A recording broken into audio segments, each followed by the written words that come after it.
Nali the Buchi, Mavara Padi Ramana. Sira Boade, Purita, Durando, Tuti Magata, Yadi Peta, Uizasa, Pita Nadi Agata. Lathalia to the pound.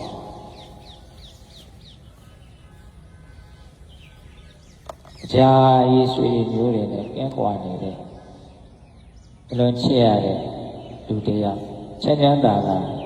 ကိုယ့်ရဲ့ကိုယ်တည်တာပြန်ရောက်လာပြီဆိုလို့ရှိရင်ဆွေလူမျိုးတွေကသူ့ကိုဝမ်းမြောက်ဝမ်းသာကြိုဆိုကြတယ်လို့မျိုးကိုလှုပ်ထားတဲ့ကောင်းမှုတွေကတမလွန်လောကကနေကိုယ်ကိုစောင့်ကြိုနေကြတယ်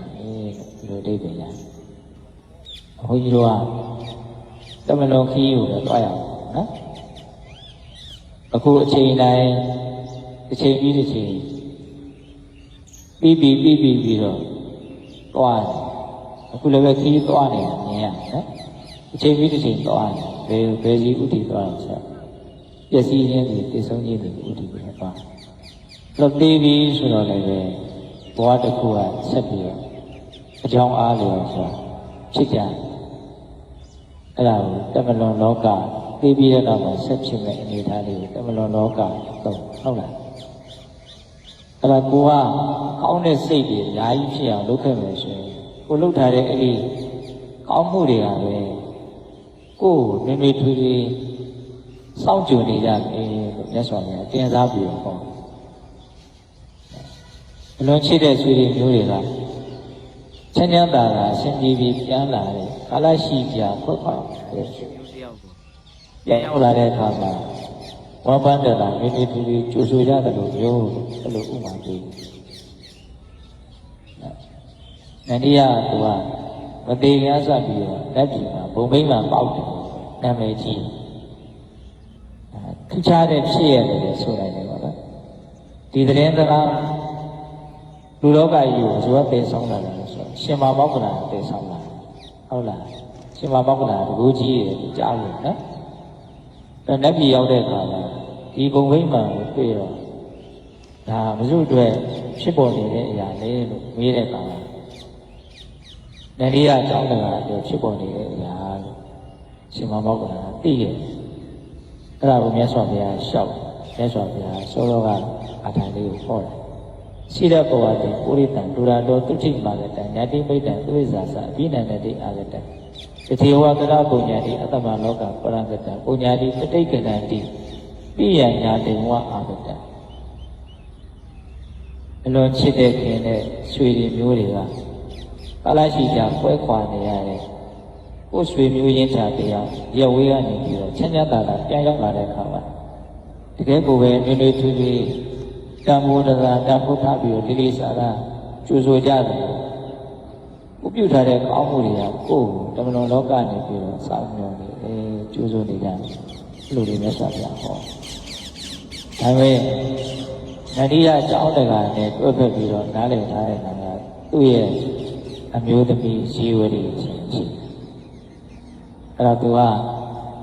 စိတ်ထားမကောင်းတဲ့အမျိုးသမီးနော်ကျောင်းတကာကြီးရှိတော့ကတော့ကျောင်းတကာကြီးရဲ့အရှိန်ဟွာကျောင်းတကာကြီးပေါ်မှာသူကြောက်လိုက်ရမယ့်အနေအထားရှိတာဆိုတော့ဒီတိုင်းငြိမ်နေအောက်ကျောင်းတကာကြီးကံကုန်သွားပြီအိဆာရောက်သွားပြီဆိုတော့ကျောင်းတကာကြီးရှိတော့ကစောက်ခဲ့တဲ့အလူတင်းကုတ်တွေအကုန်လုံးဖြက်စီးအဲ့ဒီဝတ်တွေအကုန်လုံးဖြက်ပြစ်အလူကံရောက်လာကြတဲ့အလူကံပုဂ္ဂိုလ်တွေကိုလည်းဆဲရဲဆိုသူကအဲ့လိုမျိုးအရန်ကြမ်းတမ်းတဲ့အမျိုးသမီးနော်အဲ့ဒါသူ့အကြောင်းကလည်းပဲစိတ်ဝင်စားတယ်မသေးခင်ကိုပဲသူကဘလူးတွေကသူ့လက်နှစ်ဖက်ကနေဆွဲခေါ်သွားကြတယ်လူတွေကအလုံးမထိတ်လန့်တုန်လှုပ်သွားကြတယ်လို့တောင်ဆိုဇီဝရီဆိုတာနော်ဒါဒီနန္ဒီယအကြောင်းတရားကြီးရဲ့ဓမ္မအဲ့ဒီနေရာရောက်တဲ့အခါမှာဒီဒေသနာလေးကိုကြားတော့ဘလို့စဉ်းစားတဲ့တော့ဒီကရေးကြီးဆုံးကဘလို့ပုံစံမျိုးနဲ့ဘလို့နေရာဘလို့ချိန်မှာပဲရောက်နေအဓိကကောင်းတဲ့စိတ်ကလေးတွေဖြစ်အောင်ကြိုးစားနိုင်ဖို့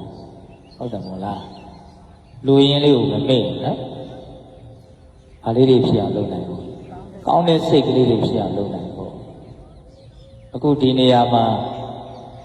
တစ်ချိန်လုံးကဖြစ်ခဲ့တဲ့အဖြစ်အပျက်တွေတစ်ချိန်လုံးကဖြစ်ရတဲ့ကမိုင်းကြောင်းတွေနဲ့အခုပြစ္ဆုတ်ပံမှာမြင်ရအခုမြင်နေရကြားနေရတာတွေခြေခံပြီးတော့ငကိုယ်တုံးကအတိတ်တုံးကဒီနေရာမှာဘာတွေဖြစ်ခဲ့တယ်ဆိုတာကိုဘုန်းကြီးတို့ကတွေးမိကြတယ်နော်အဲ့လိုတွေးတဲ့အခါမှာကိုယ်စိတ်ထဲမှာကောင်းမှုဖြစ်ဖို့အရေးကြီးတော့မယ်ကောင်းတဲ့စိတ်ဖြစ်ဖို့အရေးကြီးတော့မယ်သို့တော့ကောင်းတဲ့စိတ်ကတော့အဆင့်အမျိုးမျိုးအခြေအနေအမျိုးမျိုးနဲ့ဖြစ်နိုင်တယ်ပေါ့။တံဝေကသဘောမျိုးဟောအကုန်လုံးကလည်းပဲဒီလိုပဲအရှုံးပြောက်ွယ်သွားကြတာပဲ။ဂျိုရင်းသွားကြတာပဲပျက်စီးသွားကြတာပဲလို့အနိစ္စသဘောကိုမြင်ပြီးတော့ကောင်းတဲ့စိတ်ဖြစ်မယ်ဆိုရင်လည်းသူ့လည်းပဲဒါတော်တော်အဆင့်တိုင်းရှိတဲ့ကောင်းမှုကိုပြောလို့ရတယ်။ဟုတ်လား။ဒါမှမဟုတ်စောစောကဘုန်းကြီးပြောတဲ့အကြောင်းအရာလေးတွေကိုပါတွေးမိမယ်ဆိုလို့ရှိရင်တစ်မျိုးကောင်းမှုဖြစ်တာကျေပြတ်နိုင်တယ်နန္ဒီရအကြောင်းသူစောက်တဲ့အကြောင်းနေရာလေးမှာသူ့ကိုဟောခဲ့တဲ့တရားလေးကိုပြန်စဉ်းစားမိရင်တန်တရားမှာကောင်းတဲ့စိတ်ကလေးတွေဖြစ်အောင်လုပ်ခဲ့ဖို့ကအရေးကြီးဆုံးပဲဘာလို့လဲဆိုတော့အဲ့ဒါလေးကပဲအကူရဆုံးအရာဖြစ်မှာမဟုတ်ဘူး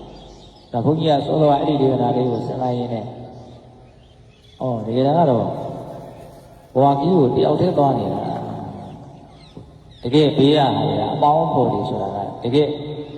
ဘယ်တော့မှမခွဲရမယ်အမြဲတမ်းအရေးတပွဲစောင့်ရှောက်မဲ့အရာများမဟုတ်ကြဟုတ်တယ်မို့လားအဲ့ဒီအချက်ကလေးကိုနည်းနည်းလေးမြင်ရနော်အခုကျတို့ပေါင်းဖို့ဆိုပြီးတော့အမြင်မျိုးမျိုးနဲ့အောင်တင်ဆက်ဆံအတူတူသွားအတူတူလာဟုတ်လားတယောက်တယောက်ပြေးမှပြီးတော့ချို့ဆိုမိသားစုလေးအနေနဲ့သွားကြဘွားပြီးချို့လည်းပဲဆွေတွေမျိုးတွေအနေနဲ့သွားကြချို့လည်းညီကိုမောင်နှမအနေနဲ့သွားကြတချို့လည်းပဲမိတ်ဆွေအနေနဲ့သွားကြအဲ့ဒါတွေကိုကိုကထိုက်တဲ့အားကိုးရတော့ရှိပါတယ်မရှိဘူးမဟုတ်ပါသို့တော်လည်းပဲတကယ်နော်အရှိမြင်ပြီးတော့အခြေဖြတ်ပြီးတော့ကြည့်မယ်ဆိုလို့ရှိရင်ကိုယ့်အတွက်အားကိုးရကကိုယ်တန်တာမှာဖြစ်သွားတဲ့ကောင်းတဲ့သဘောလေးကလည်းကိုယ့်အတွက်အားကိုးရလို့ဖြစ်နော်တယောက်တည်းပဲသူလည်းတယောက်တည်းပဲကိုယ်လည်းတယောက်တည်းပဲနော်တကယ်စစ်မှန်တဲ့အပေါင်းဖော်ဆိုတာကောင်းတဲ့စိတ်အဲ့ဒီကောင်းတဲ့စိတ်ကလေးဖြစ်အောင်လုပ်ရအဲ့တော့ကောင်းတဲ့စိတ်ကလေးကအခြေအနေရရအကြောင်းမျိုးမျိုးကြောင့်ဖြစ်ပေါ်နေတယ်အခုဒီနေရာဒီအခြေအနေမှာကောင်းတဲ့စိတ်ကလေးဖြစ်အောင်ဘယ်လိုလုပ်မလဲကျုပ်တို့နော်ဒီနေရာမှာဟောခဲ့တဲ့ဒေသနာလေးတွေကိုနှလုံးသွင်းမိပြီးတော့ကောင်းတဲ့စိတ်ဖြစ်အောင်လုပ်မလားအဲ့ဒါကတော့နည်းနည်းဓမ္မပဂုတ္တရှိထားမှဖြစ်မယ်နော်ဒါကြောင့်ဆိုဓမ္မစကြာဟောတဲ့နေရာမှာဆိုရင်ဓမ္မစကြာအကြောင်းကိုဘယ်လောက်သိမလဲဟုတ်လားနတ္တလက္ခဏာတုဟောတဲ့နေရာဆိုရင်နတ္တလက္ခဏာတုအကြောင်းကိုဘယ်လောက်စဉ်းစားနိုင်မလဲဟုတ်လားဘုရားလက်ထက်ကမြတ်စွာဘုရားပြောခဲ့တဲ့ဒေသနာတွေကိုအဲ့ဒီနေရာတီးတီးကိုရောက်တဲ့အခါမှာကိုဘယ်လောက်စဉ်းစားဆင်ခြင်နိုင်မလဲအဲ့ဒါကအခြေခံဓမ္မပဂုတ္တရှိထားမှဖြစ်မယ်နော်နေရာတိုင်းမှာနည်းနည်းလေးဖြစ်စီခြင်းနဲ့ကောင်းတဲ့စိတ်ကလေးကတော့လိုစိတ်မျိုးလေးဖြစ်မလို့အနိစ္စကိုနည်းနည်းလေးစဉ်းစားမိတဲ့သဘောလေးနော်ဘုခိုင်းတော်ကြီးနော်အကုန်လုံးကပြဒီလိုပဲအိုမဲဟောင်းတော့ပျက်စီးဂျိုရင်းသွားကြတယ်ဟုတ်လားရာဇဂျိုရောက်တဲ့အခါကျရင်တော့ဝေပုံလပပ္ပဒသုတ်တံလေးပြောပြီးတော့စိတ်ကူးမိဟုတ်လားဝေပုံလပပ္ပဒသုတ်တံဆိုဝေပုံလတောင်ကြီးညွှန်ပြပြီးတော့တစ်ချိန်လုံးကဒီတောင်ရဲ့နာမည်ကဘယ်လိုဟုတ်လားအဲ့ဒီတော့ကဘယ်ဘုရားပွင့်ကြတာကတ္တန်ကဘယ်လောက်ရှိတာတရားတော်ရံကဘယ်သူလက်ဝဲတော်ရံကဘယ်သူခုအဲ့ဒါကြီးဘာမှမရှိတော့ဘူးအကုန်လုံးပြောက်ွယ်သွားပြီဘုရားအဲ့ဒါကိုမြင်သိခြင်းဟုတ်လားခုကျုပ်တို့လည်းပဲဘုရားဘူးသွားကြရင်းနဲ့မြတ်စွာဘုရားရဲ့အချိန်ကနော်တရင်သုံးခဲ့တဲ့နေရာတွေဒါတွေကိုမြင်ပြီးတော့ဒါတွေကိုတွေ့ပြီးတော့ဘယ်လိုကောင်းတဲ့စိတ်ဖြစ်အောင်ဘုန်းကြီးတို့လုပ်နိုင်တယ်အနှစ်သာရအဲ့ဒါပဲနော်အနှစ်သာရအဲ့ဒါယူရဟုတ်လားဘယ်လိုကောင်းတဲ့စိတ်ဖြစ်အောင်လုပ်နိုင်မလဲဆိုတော့ဘုန်းကြီးခုနှစ်ချက်ပြောတယ်ကိုရောက်တဲ့နေရာနဲ့ပတ်သက်ဆက်ဆက်နေတဲ့ဒေသနာတွေကိုသိဘူးမယ်ဆိုရင်တော့အဲ့ဒါလေးတွေပြန်နှလုံးသွင်းမြတ်စွာဘုရားအဲ့ဒီဒေသနာလေးဒီနေရာမှာဟောခဲ့တာဒီအတွေ့လေးရှိမယ်ဆိုတော့လွန်ရတာရှိတယ်နော် အဲ့ဒါကလူသားတွေအနေနဲ့သိဖို့ဟာသိပြီးတော့လွယ်လာတော့အချိန်ကြီးရနေရာတွေတော့သိမှာပေါ့နော်သူကြပါစို့အခုဓမ္မစကြာဟောတဲ့နေရာဆိုဓမ္မစကြာအကြောင်းညနေကြတော့ပုံပုံနည်းနည်းပြောပြမယ်ဟုတ်လားနတ္တလက္ခဏာ၃ကြောင်းအထိုင်းလေးရောက်သိတယ်နေရာတိုင်းမှာကောင်းတဲ့စိတ်ဖြစ်ဖို့အတွက်မြင်ရမယ့်အမြင်ကလေးကြည့်ရမယ့်ရှုထောင့်လေးကဘာလဲဆိုတော့အနိစ္စကိုမြင်ဖို့ဟုတ်လားတရားဥပ္ပံအနိစ္စနော်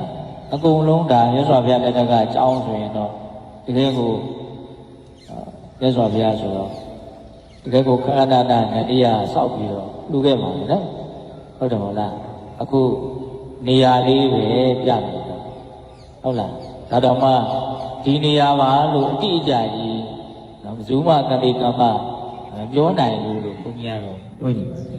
ဟုတ်လားဒီနာတက်ဝိုက်တော့ဖြစ်နေပြီဟုတ်လားဒီမှာအထင်ကြီးခိုင်ခိုင်မာမာပြောလိုက်တာကအာတောကမင်းကြီးရဲ့ကြောက်စာတိုင်းကြီးရှိနေတာတော့အထင်ကြီးပြောလို့ရတယ်သို့တော့အာတောကဖြစ်မတိုင်ခင်ကနှစ်ပေါင်းများစွာကာလကဖြစ်ခဲ့တဲ့အနေအထားတွေတကယ်ဟုတ်တယ်မဟုတ်လားအဲ့တော့ဘာပဲဖြစ်ဖြစ်သိကြတာကတော့ဒီနေရာမှာမြတ်စွာဘုရားတကယ်သုံးခဲ့မှုတယ်ဒီနေရာမှာဘုရားကောင်းတရားတွေကိုမြတ်စွာဘုရားဟောပြခဲ့တယ်မြတ်စွာဘုရားဟောပြတာကိုနာယူပြီးတော့ဒီနေရာမှာလူသားတွေဟာအတိအဉာဏ်တွေကိုရခဲ့ဘူးတယ်ဒါတော့သိကြတယ်ဒါသိကြတယ်နော်အဲ့ဒါလေးကိုတော့မျှော်မှန်းနိုင်ဖို့လို့အဲ့ဒါလေးမျှော်မှန်းနိုင်မယ်ဆိုရင်ဘုရားဘူးလာရကျိုးအထိုက်လေးအောင်တတ်တော့ဟုတ်လားကိုဘက်ထိအနိစ္စကိုမြင်ရမှတစ်ဆင့်မြတ်စွာဘုရားဖြစ်စေခြင်းနဲ့ဘဝရဲ့အမှန်တရားကိုသိတဲ့မြင်တဲ့ဆင့်ထိရောက်အောင်တန်လန်းနိုင်မယ်ဆိုရင်တော့တိုင်းထက်လုံးပေါ့ဟုတ်လားအဆုံးစွန်တည်လူဉာဏ်လူကြီးကိုမရအောင်တောင်မှအလွန်လေးတဲ့သဘာဝတရားတွေ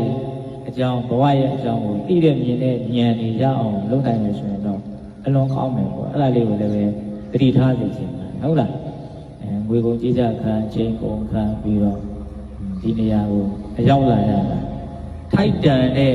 ကောင်းမှုထိုက်တန်တဲ့ကောင်းတဲ့စိတ်တွေဖြစ်အောင်တော့လုပ်သွားနိုင်ရတယ်နော်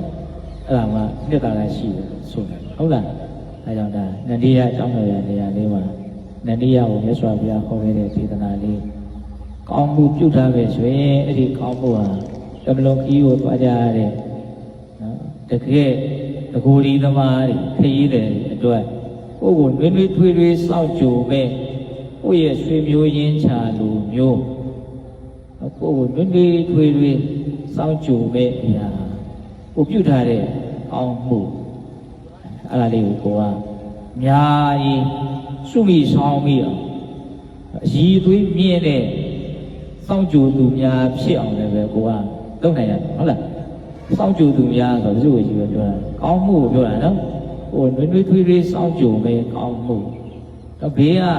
ခုအခိုက်အတန့်တွေ့ရမြင်ရကြုံရဆုံရတာတွေကတော့အပေါ်ရင်နေပါပဲပြောရရင်အခိုက်အတန့်ပါပဲအလွန်ကျွံဘယ်ထိသွားမသိခင်လေးပေါ့ဟုတ်လားသိပြီဆိုတာနဲ့ဒါတွေကဘာမှအားကိုးလို့လည်းမရတော့ဘူးကိုယ့်အတွက်ဘာမှလည်းပဲအသေးပဲမရှိတော့ဟုတ်တယ်မဟုတ်လားအဲ့တော့ကိုယ်တန်တာပါကိုယ့်ရဲ့နှလုံးသွင်းမှန်ကန်မှုကြောင့်ဖြစ်ပေါ်သွားတဲ့ကောင်းမြတ်တဲ့စိတ်ထားအမျိုးမျိုးကသာလေကိုယ့်အတွက်တန်ဖိုးဖြစ်လို့မရတဲ့ကိုယ်ကိုနှွေးနှွေးထွေးထွေးစောင့်ကြိုပြီးတော့ချမ်းသာမှုပေးရမယ့်အရာတွေလို့ကိုကရှင်းရှင်းလင်းလင်းမြင်ထားရတယ်ဒီဒေသနာလေးတစ်ခုနဲ့ကိုတော်တော်ကြီးတန်ဖိုးရှိရလို့ပြောလို့ရတယ်နော်ဒါမြတ်စွာဘုရားတရားဟောတာဘယ်လောက်ကျွမ်းကျင်လဲဆိုတာလေဝေဖန်ကြည့်တဲ့နော်နန္ဒီယအတွက်မသေးခင်ကဘုံမိမ့်မှာပေါက်နေတယ်ဆိုတဲ့သတင်းစကားကိုချိခံပြီးတော့မြတ်စွာဘုရားဟောတာကိုအဲ့လိုပဲအလွန်ချစ်တဲ့ဆွေမျိုးတွေကရုပ်ဝေးရနေပြီးတော့အစဉ်ပြေပြေချမ်းချမ်းသာသာပြန်လာတဲ့လူနော်တွင်တွင်ထွေးထွေးစောင့်ကြိုနေကြတယ်လို့မျိုးကိုပြုထားတဲ့ကောင်းတဲ့အမှုတွေကတမန်တော်လောကကနေကိုယ့်ကိုစောင့်မျှော်နေကြတယ်စောင့်ကြိုနေကြတယ်တဲ့ဘလောက်ကောင်းနော်အဲ့တော့ကိုယ့်ကိုတွင်တွင်ထွေးထွေးစောင့်ကြိုပဲအရာတွေကိုကစင်တန်းရှိရှိတိဆောက်ထားနိုင်ဖို့လိုပဲပေါ့နော်ဒါကြောင့်ကိုယ့်အတွက်တကယ်အကောင်းဆုံးစောင့်ရှောက်မဲ့အရာကောင်းမှုလို့ဆိုတဲ့ကောင်းတဲ့စိတ်တွေနော်အဆင့်အမျိုးမျိုးမှာပိုင်ပိုင်နိုင်နိုင်စုဆောင်ထားနိုင်ကြပါစေတိဆောက်ထားနိုင်ကြပါစေလို့ဒီလိုဆန္ဒပြုပြီးတော့ဒီကနေ့ဒီနေရာမှာပြုပြတဲ့ကုသိုလ်ကောင်းမှုစုစုရဲ့စွမ်းတတ္တိကြောင့် ဘုရားတပည့်တော်တို့ဒီမြတ်ဘုရားမြတ်နိဗ္ဗာန်ကိုပြန်ထုံးချောင်းမျက်မှောက်ပြုပြရစေကုန်သောဟုပတ္တနာအောင်ရှုပြုကြကုန်